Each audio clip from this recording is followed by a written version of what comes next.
கர்த்தருடைய நாமத்துக்கு ஸ்தோத்திரம் உண்டாவதாக. ஏன் எனக்கு மட்டும் என்ற தலைப்பில் உங்களோடு பேசுகிறேன்.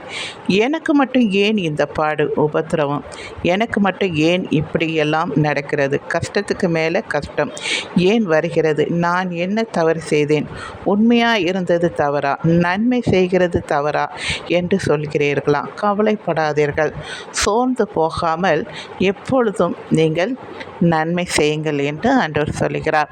நமக்கு நல்லது செய்யும் போது நிச்சயமாக பாடுகள் வரும்.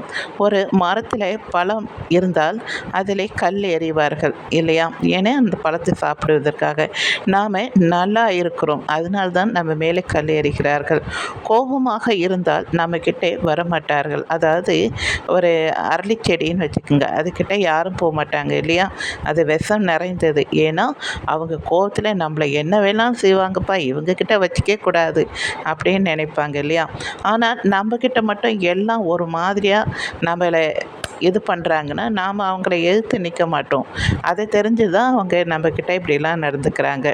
அதனால் நீங்கள் இதுக்காகலாம் கவலைப்படாதீங்க. புரிஞ்சு கொள்ளுகிற காலம் வரும். அதாவது அவங்களே நம்மளை ஒரு நாள் புரிஞ்சு கொள்வாங்க. என்னை அப்படி தான் புரிஞ்சுக்கிட்டாங்க. நிறைய இடங்களே நான் அமைதியாக இருந்து நான் கூட இப்படிப்பட்ட கேள்வியை ஆண்டவர்கிட்ட கேட்டிருக்கேன். ஆனால் ஆண்டவர் பொறுத்து போமான்னு தான் சொல்லுவார். பிறகு பார்த்திங்கன்னா எல்லாருமே புரிஞ்சு கொண்டு இன்றைக்கி என்னிடத்தில் அன்பாக இருக்கிறார்கள்.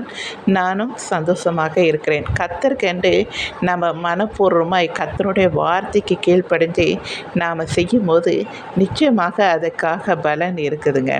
நீங்களும் அப்படிப்பட்ட பொறுமையாக இருங்க, கர்த்தருக்கு காத்திருங்க.